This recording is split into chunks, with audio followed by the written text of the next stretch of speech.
दोस्तों एक बार फिर से हाजिर है लेके एक छोटी सी क्या कहानी। अगर आपको यह कहानी पसंद आए तो लाइक शेयर कमेंट अवश्य करें। दोस्तों एक बार एक गांव में एक आदमी रहता था। बड़ा ही खुशहाल परिवार था। उसके 2 बच्चे थे। वो अपने परिवार के साथ बहुत खुश था। बहुत अमीर भी था। उसे किसी चीज़ की कमी नहीं थी। उसके घर के पास ही एक बहुत बड़ा पेड़ था। उस पे एक चिड़िया रहती थी। चिड़िया ने भी अपने 2 अंडे दिए थे। वो भी बहुत अपने अंडे और के साथ खुश रहती थी। एक दिन ये आदमी के बच्चे दोनों धीरे-धीरे करके अब बड़े होने लगे थे।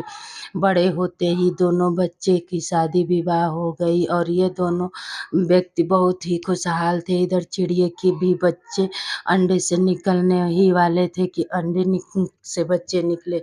चिड़िया भी बहुत खुश थी। ऐसे करते-करते एक दिन हुआ कि वह चिड़िया अपने अंडों के साथ हमेशा खेलती-कूदती बच्चों के जब बच्चे निकल गए तो उन्हें चारा लाती, खिलाती। इधर यह व्यक्ति भी अपने बच्चों के साथ बहुत खुशी रहते थे। एक दिन ऐसा हुआ कि यह व्यक्ति के दोनों बच्चे माँ-बाप को छोड़ के अपने पत्नी के साथ बाहर चले गए परदेश। परदेश के अब माँ-बाप अकेले हो गए। इन्हें कुछ भी अच्छा नहीं लगता। वह हमेशा अपने पोतों और पोती की याद में रहते थे। तब हमेशा उदास रहते थे। चिड़िया देखी और चिड़िया पूछी कि बहन क्या बात है? क्यों तुम इतनी उदास रहती हो?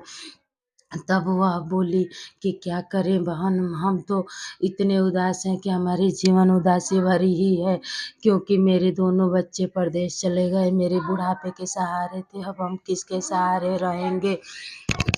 फिर वह चिड़िया कही कि ऐसा है कि आप उदास ना हो, क्योंकि यह ज़िंदगी ऐसा ही है। तो चिड़िया से वह महिला बोली कि आप क्यों नहीं, तुम्हारे भी बच्चे तुम्हें छोड़ के चले गए हैं, तुमको नहीं दुःख होता है? तब चिड़िया बोली, मुझे इसलिए नहीं दुःख होता है कि मैं कभी उससे कुछ सोचा ही नहीं था कि वो मेरे सहारे बनेंगे। तो जब हम सहारे के बारे में सोच लेते हैं तो हमको बहुत कष्ट होता है। इसलिए हमें किसी के सहारे के बारे में नहीं सोचना चाहिए। हमें सिर्फ़ अपना कर्म करना चाहिए। हमें कर्म है कि हमारे अपने बच्चों को पोस-पाल के बड़े कर दें।